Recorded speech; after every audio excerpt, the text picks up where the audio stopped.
All right. Hi, everyone. This is Dr. Megan, And this is Joe Smith. and we are here for a episode of the Do Better podcast on a different day, but we're still getting our October episode done. So we're super excited about that and very, very thrilled to have Callie Plattner with us to talk about motivational interviewing. Hi, Callie.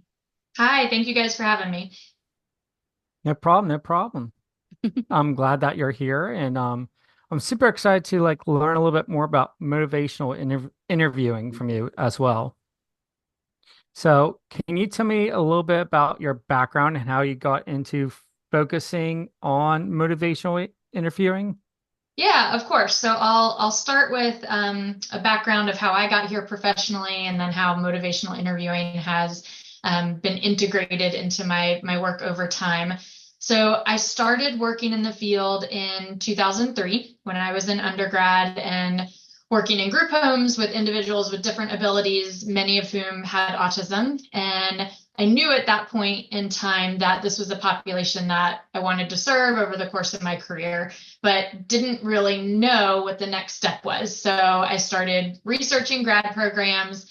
And almost 20 years ago, there were very few options for students who wanted to work in this area. But I was lucky enough to stumble upon the Auburn University program and pursued my master's degree under the guidance of Dr. Jim Johnston, and then later completed my PhD from Endicott College under the support of Dr. Cynthia Anderson. So I was first certified back in 2008. And when I started working in North Carolina, there were only 43 other BCBAs in the state. So we as a field have certainly come a long way. And at that point in my career, was at the very beginning stages of this kind of rapid evolution and growth.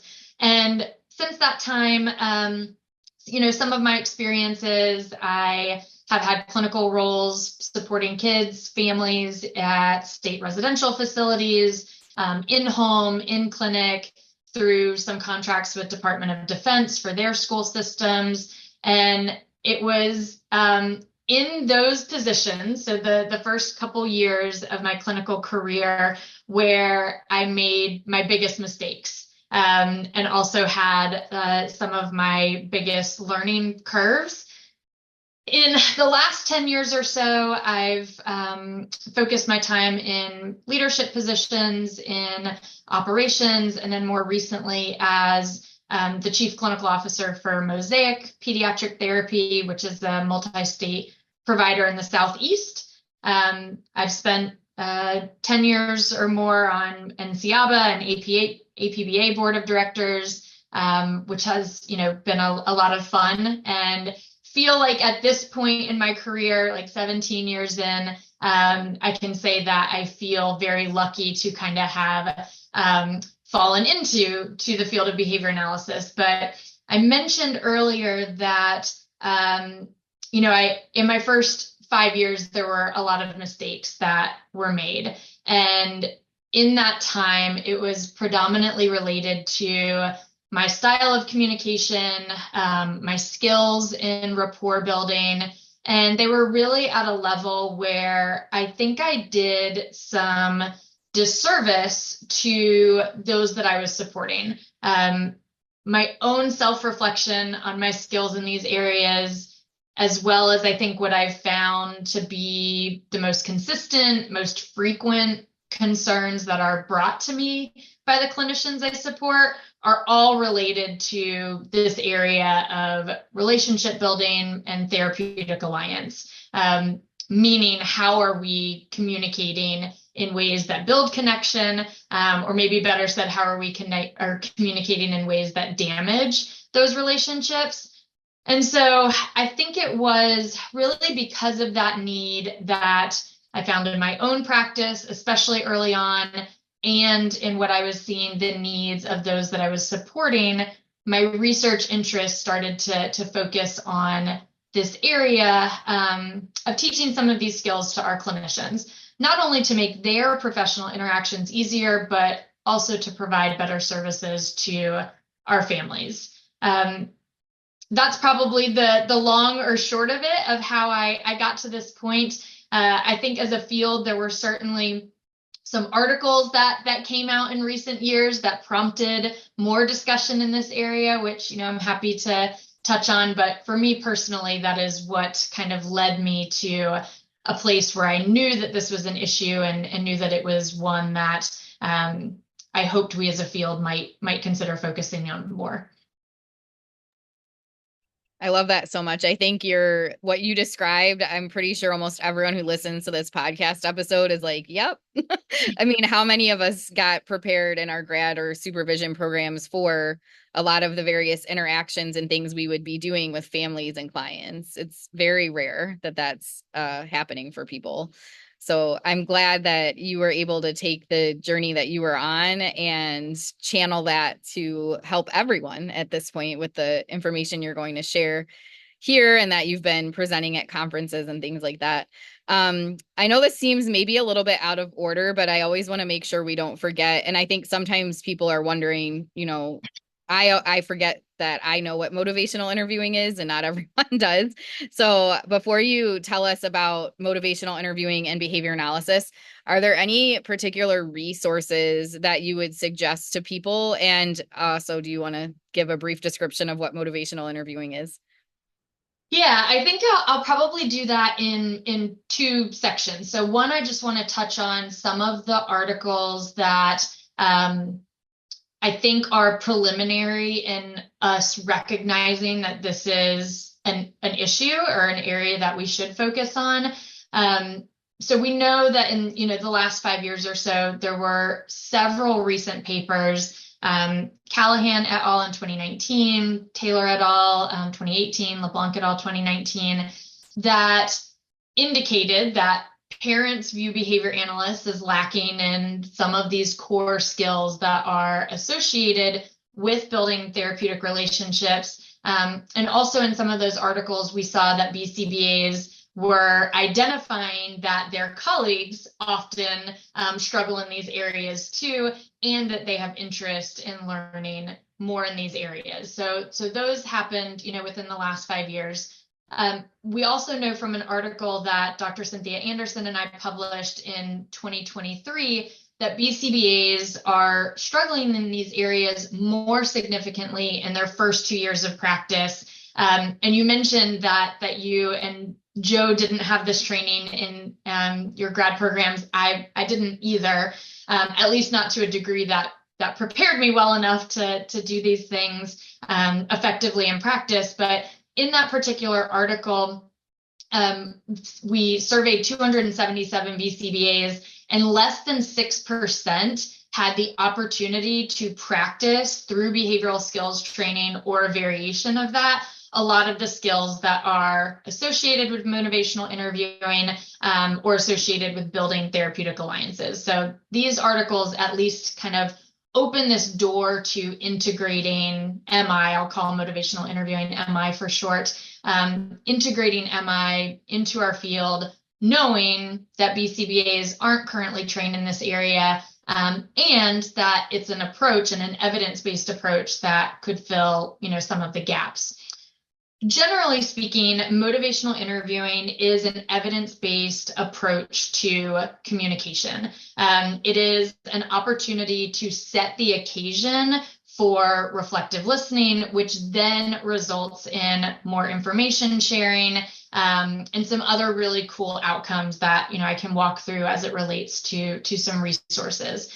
So the basics of motivational interviewing are an approach that is empathic, compassionate. There are basic skills that are the foundation, which are the foundation to reflective listening practices. And then the use of that is really ultimately setting the occasion for behavior change with the person that you're talking to.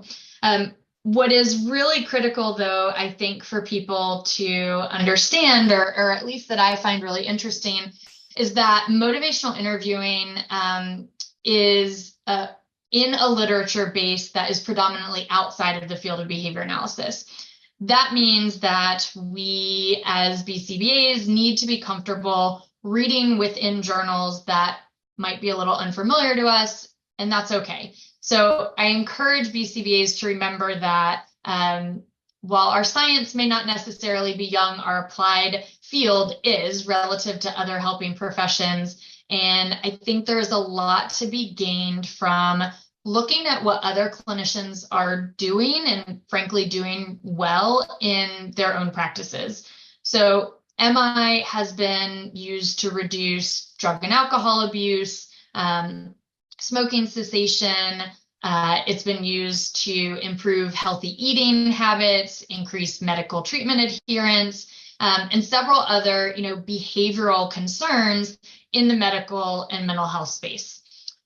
MI, again, which is this communication skill set, is also known to have several outcomes, which as I'm talking through them, I hope that they're resonating with those that would make sense for BCBAs and those that we treat and serve.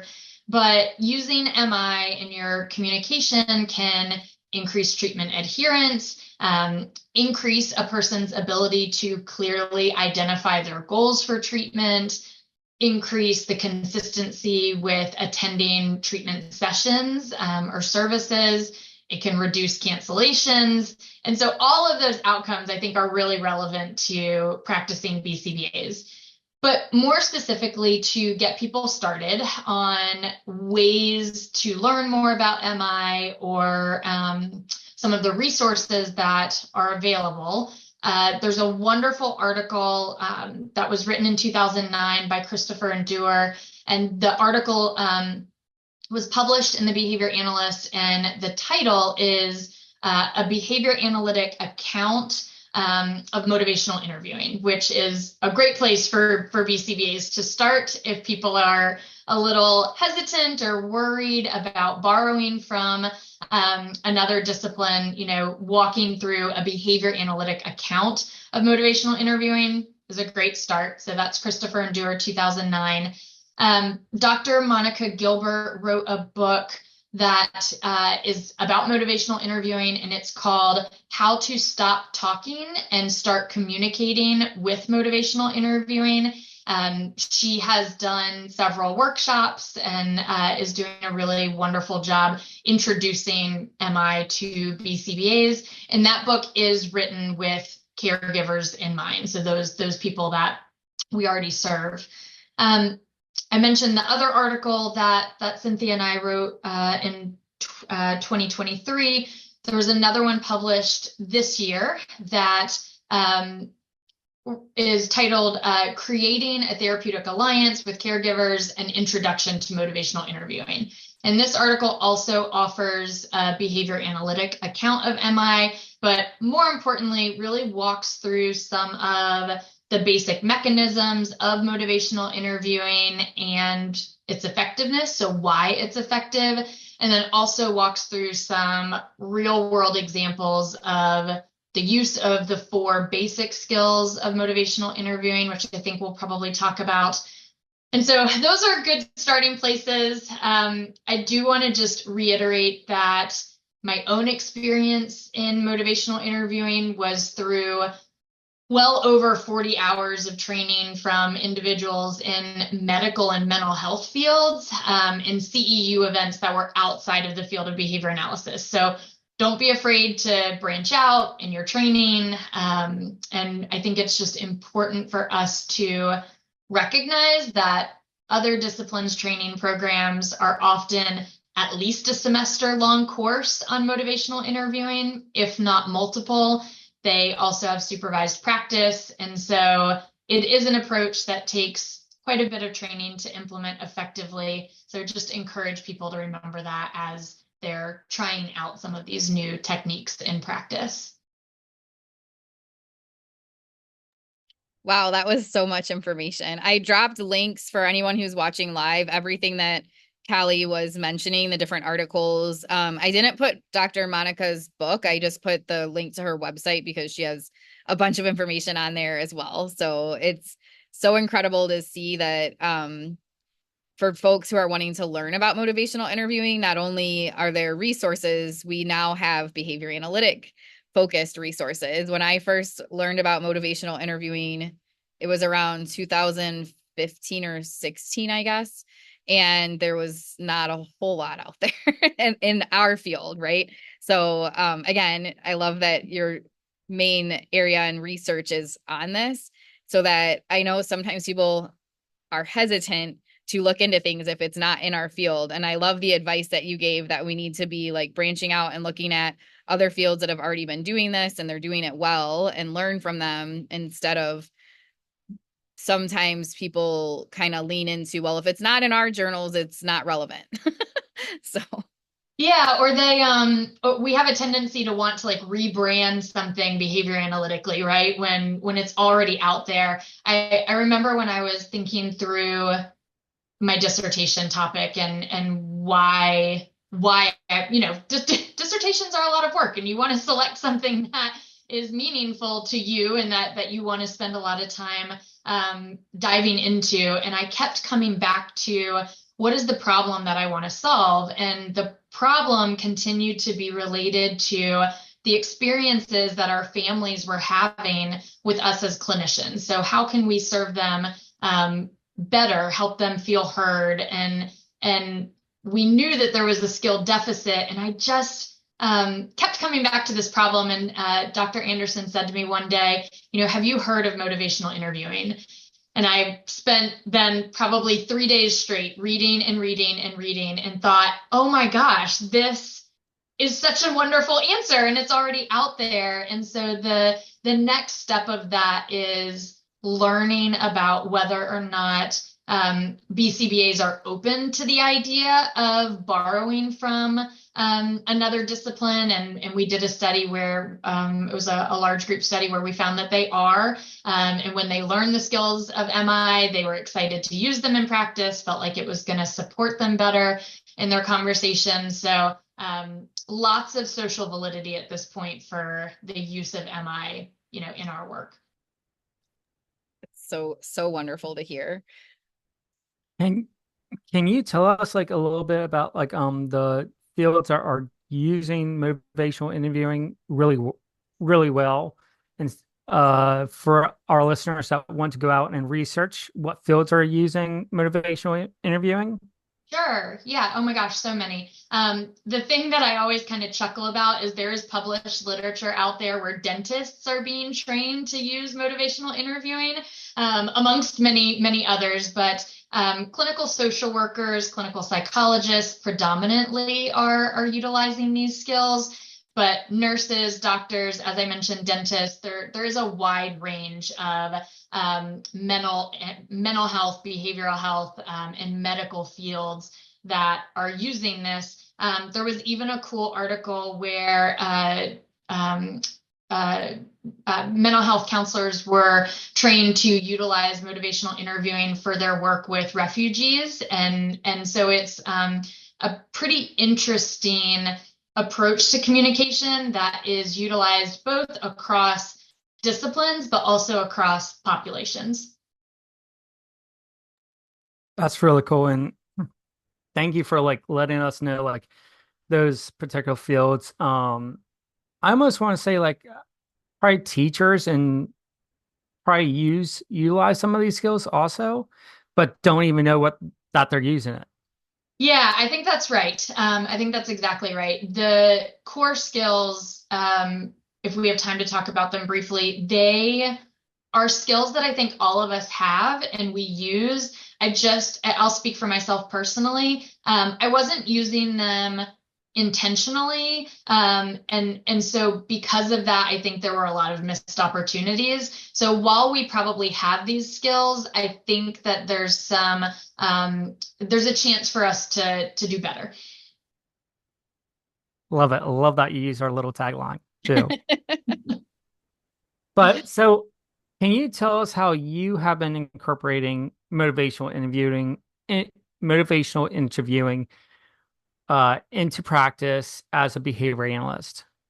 Yeah, for sure. I'm not as deep into clinical work now as I was previously. But what I can tell you is that if I had these skills earlier in my career, it would have done a world of good for me as a BCBA to help in building relationships when I first met with families, but also across the course of the relationship when perhaps there was disagreement on a particular approach.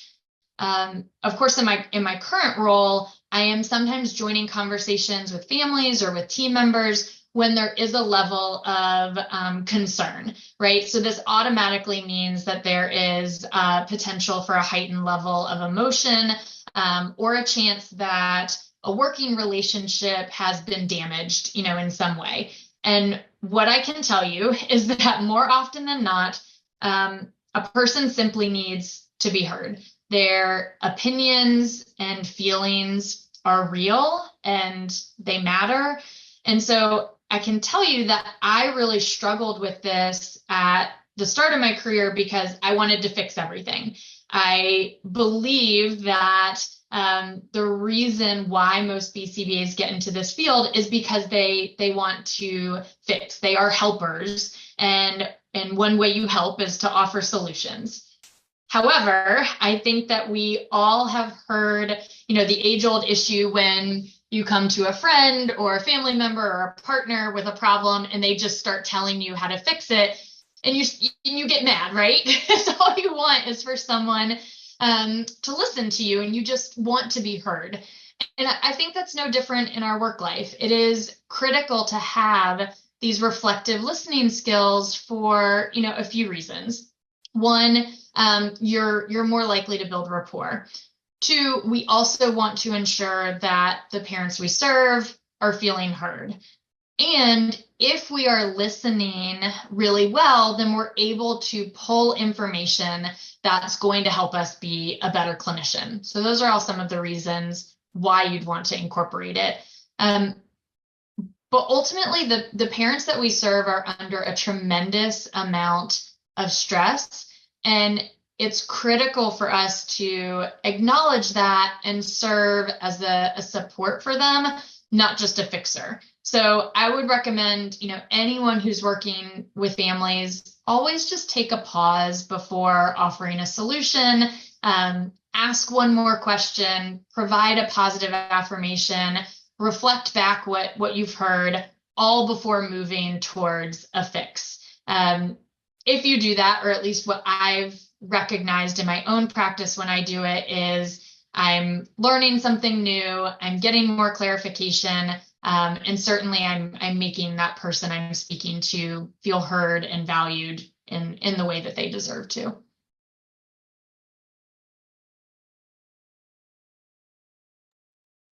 Isn't it amazing how it seems like such a simple concept if you just reflect for yourself how much it affects you when someone hears you.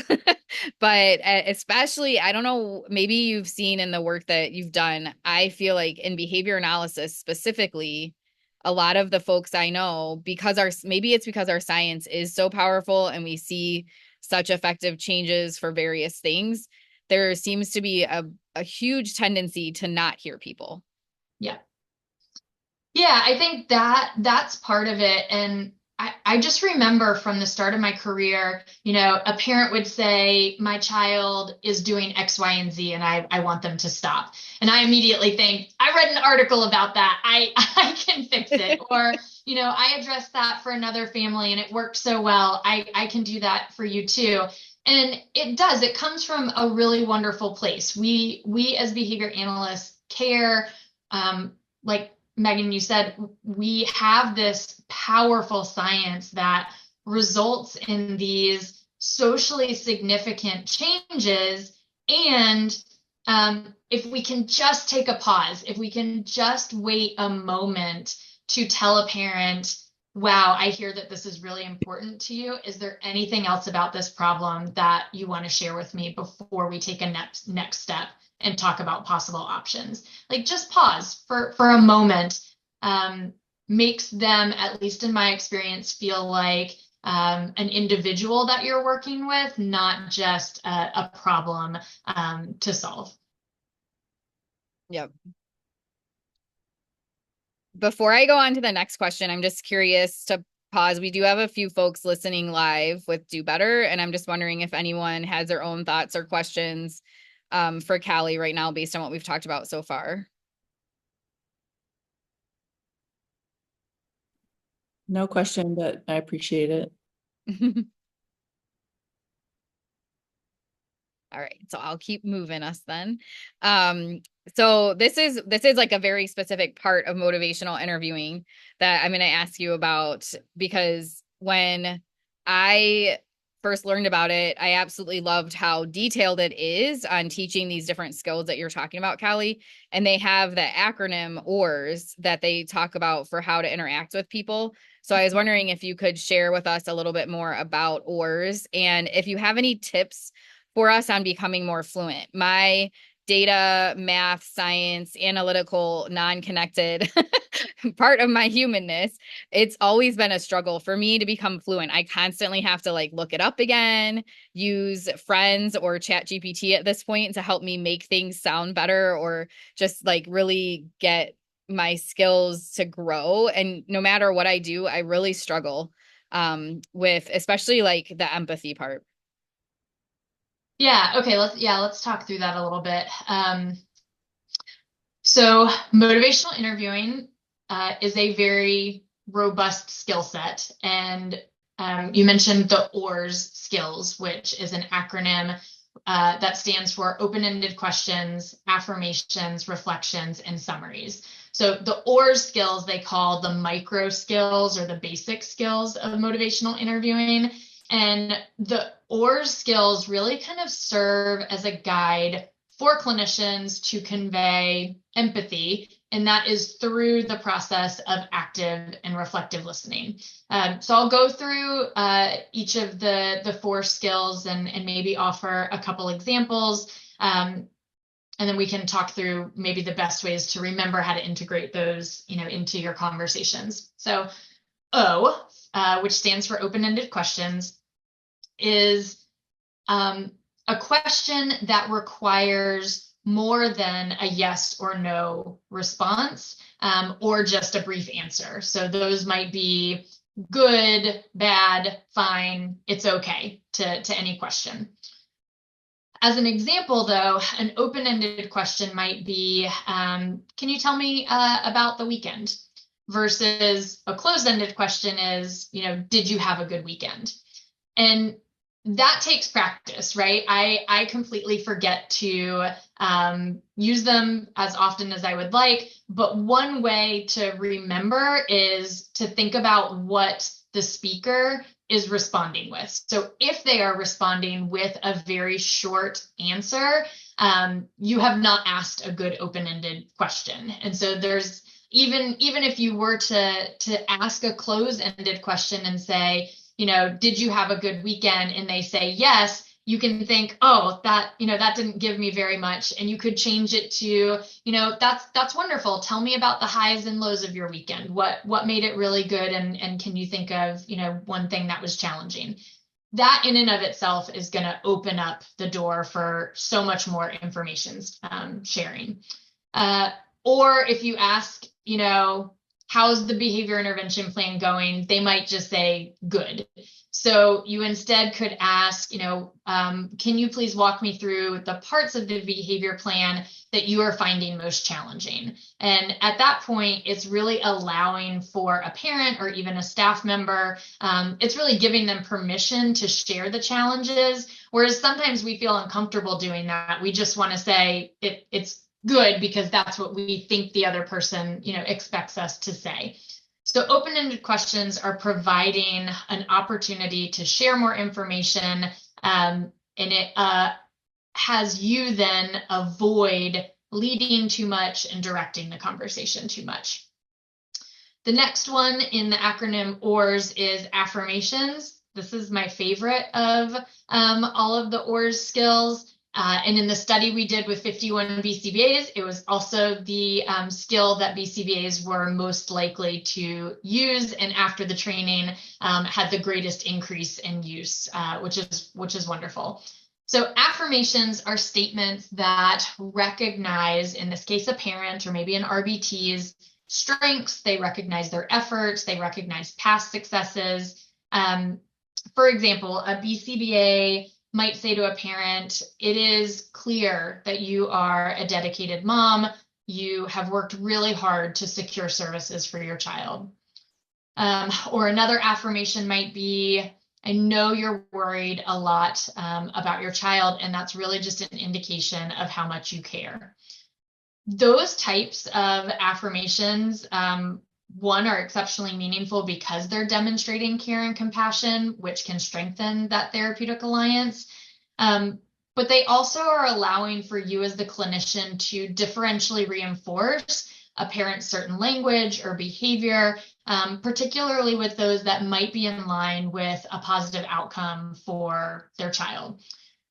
All right, so we have open-ended questions, affirmations. Now we'll go into reflections. So reflection requires that a BCBA is responding with a statement that's indicating that they've been listening. It is a way to what we would call kind of hypothesize test to ensure that you are understanding or uncovering a parent's true meaning in their statement. Years and years ago, I worked predominantly with families who were in the military, and oftentimes one of the family members was deployed. And so that parent was in a lot of ways a single parent. And I might have been the only person they spoke to in a week's time. Since the last time I came in, they are predominantly child caring for their family. And they have so much to share at that point, all of their concerns, all of their frustrations, their worries. And so conversations can oftentimes be difficult. You're sifting through what it is that they're most worried about or what they want to focus on next. And because of that, a reflection is oftentimes a good next step to make sure that you are accurately capturing what it is that a parent is saying. So a simple reflection might just be, I can hear you saying that you're feeling worried. Is that right?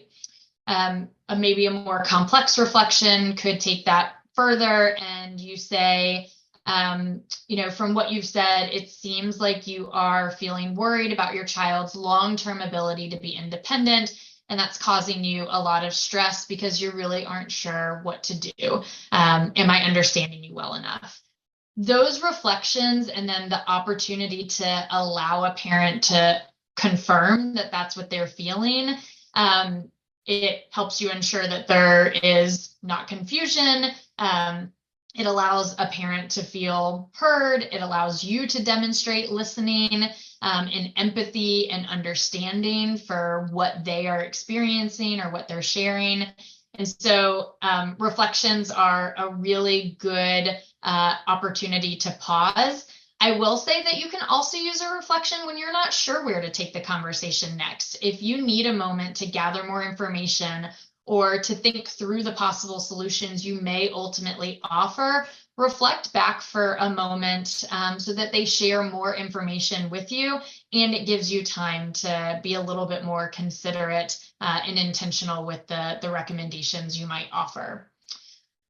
The last word in the acronym OARS is summaries, and that's the kind of the fourth and final basic skill. Summaries, again, are this form of reflective listening, and the cool thing is they can be used throughout the conversation. They don't have to be used at the end. They can be used to kind of transition between topics too.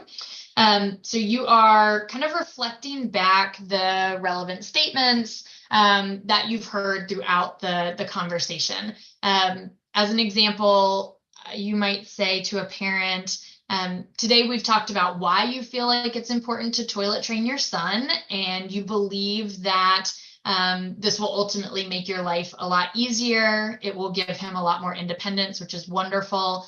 But I know you're a little bit nervous because you haven't had success in the past, but you're ready to try again and follow the plan that we put together next week. Is there anything else you want to add before we, move to the next topic? In that conversation, you're reflecting back, a parent's primary goal for treatment, why they're motivated to make that change, one of their concerns related to working on that skill, and you're asking for permission before you move on. So that was super, super brief, but those are the 4 skills in the acronym OARS. Like you said, we all kind of use them intermittently, but maybe not as consistently and frequently as we should. So it just, takes some practice. It's something I still have to work on myself. I like to jump to being solution focused and very directive in my communication, but I have seen time and time again that when I use these skills, the tone of the conversation immediately, the stress kind of dissipates, the tone of the conversation changes. And so I certainly regret not having integrated these 4 skills into my communication earlier in my career. Did you find, are there any ways that you've practiced these that have been helpful, like with friends, or is it just kind of one of those things where you just have to start putting it into practice and reflect for yourself and think about how you want to improve upon it? Yeah, it's interesting. I take the time to do it more if I'm writing an email. I try and reflect in the moment based on the amount of information I'm getting. So if I feel like I am not clear on what the problem is, or that there's more the person wants to share, it's a good prompt for me to use multiple of these approaches to kind of broaden the scope of the conversation, make the person feel hopefully more comfortable in sharing more information. So that's what I've used in the moment. I have had people that I work with, my colleagues, reach out to me and say, I did your training, or, I know we talked about this yesterday and I used it today and it made a world of difference. So I know when people use it and they see the immediate change in kind of the demeanor of the person that they're talking to, the outcome of the conversation, that in and of itself is likely reinforcing for them to use it more in the future. But I will think about ways that I have practiced that more, and I'll comment online after the fact if I can think of some other options for practice. Awesome. Thanks, Callie. Anyone that's on with us, whether it's you, Joe, or Leslie, or anyone else that's listening in, have any of you tried to use motivational interviewing? And especially I love how it's the basic, but I feel like it's so, like, again, it sounds so simple, but when you actually are trying to do it based on our learning histories, it's so much harder in the moment, especially, at least for me. I know I've met some people where their learning histories definitely have shaped, it seems natural for them. Mm-hmm. And then for me, I'm just like, oh my God. I can ask open-ended questions usually, but then after that, it's like I'm lost. But does anyone want to share any experiences they've had? I mean, I have used bits and pieces, but never the full process. When I'm talking to my parents, um, but I have noticed like it has helped when I ask open-ended questions during our meetings that we have together. Um, I did practice it. And Megan, this was a long time ago, but this was back when we were in the hotel in Portsmouth with Tommy Perry, Okay. and we kind of used this back and forth discussion with but open-ended discussion in interviewing as well. So that was a fun experience too. Mm-hmm. Yeah, I we had think Tommy do a training for us in 2018 or 19. 18? Yeah. Yeah. One thing that I want to clarify that one of our students at Mosaic asked me the other day, it was a brilliant question, and I realized I had never clarified this, is you don't have to use them in the order of the acronyms. That was a great question that they asked, but it is not that you need to hold yourself to starting with an open-ended question and asking an affirmation, because that might not work, and you have the freedom to integrate them in the way that makes sense. And that feels natural. You also will have some people where a reflection is so critical to them because they are able to pause and make certain that that's what they really intended. It really gives them a moment to say, wow, like this person really is listening to me. But then you'll have other people who their style is wanting to move faster towards a solution. And so you need to adjust accordingly. So just a note that they do not have to be used in order.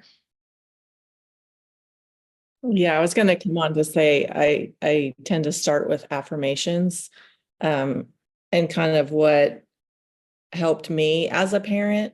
I've tried to explore that with my parents that I'm working with, and I've used all of these components without really knowing that's what we're packaging it and calling it. But it's nice to have some kind of structure and thought process around, and tools to like train some of my interns and new BCBAs. Yeah. Yeah, I remember a specific example. I was 23 when I became a BCBA. I didn't know much about anything at 23, but I remember working through a client who I was serving in home. There's a pretty significant extinction burst that happened, and I would now respond to that parent in that moment so much differently than I did at that time. I was so gung-ho on explaining, the rationale for the procedure and why it would be effective and the ways in which we needed to respond, but didn't take the time to acknowledge that for that parent, that emotional response from her child was challenging, and that was hard for her to see. It was probably hard for her child. And would I do things differently now? 100%. But I didn't know better. And so that's what I'm hoping with MI, that we are preparing our early career clinicians to enter into the workforce and hopefully put them in a position where they can certainly avoid some of the mistakes I made early on, but also put them in a position where they're able to do better by those that they're supporting. Yeah, also just to clarify, it's not like I had some magic illumination. I just have many more years on all of you. So I've been through those life experiences that you were talking about. Thanks for sharing, Leslie. Does anyone else want to share before we're going to be close to wrapping up here? Joe has like our final question and then we'll be done for today. All right. Well, Joe, take it away. All right. So, so with motivational interviewing, is there anything else that we should discuss before closing out today? Is there any last thoughts, Yeah. tips or tricks? All right. Let me see what I can leave you guys with. One, thank you all for having me and wanting to talk about motivational interviewing. I am really excited that it's getting some traction in our field, and I think that it's a topic that a lot of BCBAs seem excited to learn more about. I mentioned before, we completed a large group design study that looked at the effectiveness of teaching MI skills to BCBAs, and also, in my opinion, probably more importantly, looked at the acceptability and the utility of teaching those skills in practice.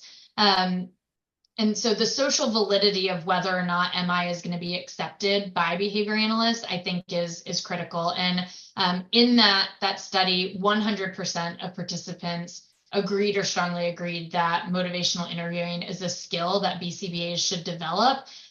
There were similar results in terms of, MI being a skill that's going to help me in my next parent meeting, that is going to help me develop better reflective listening skills, should be taught to students of ABA. So lots of really wonderful social validity came from that study about the integration of MI into our work, which I was, of course, thrilled about.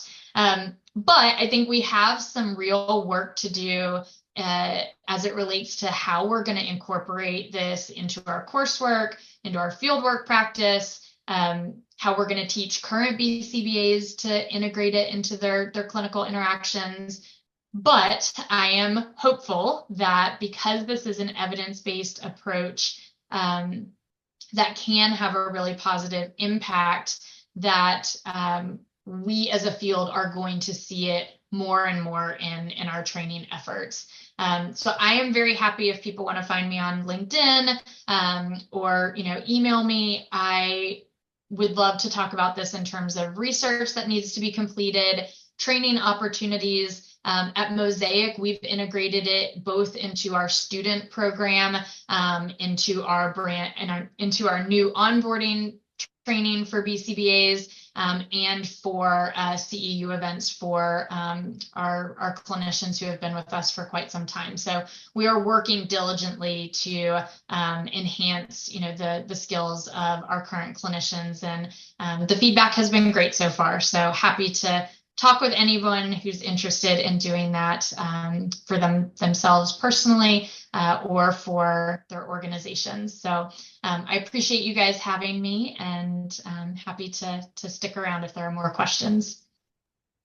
Thank you, Callie. It's so exciting to see the research that you're doing and to hear about Mosaic incorporating all of this within their operations as well. And I think, as we've seen with a lot of items in our field, the more that people are doing it in practice, it'll get feedback loop into the task list and all of that kind of stuff. So hopefully in, another 5 years or so, we'll see an update with these types of things incorporated, whether it's soft skills in general or something more specific like motivational interviewing.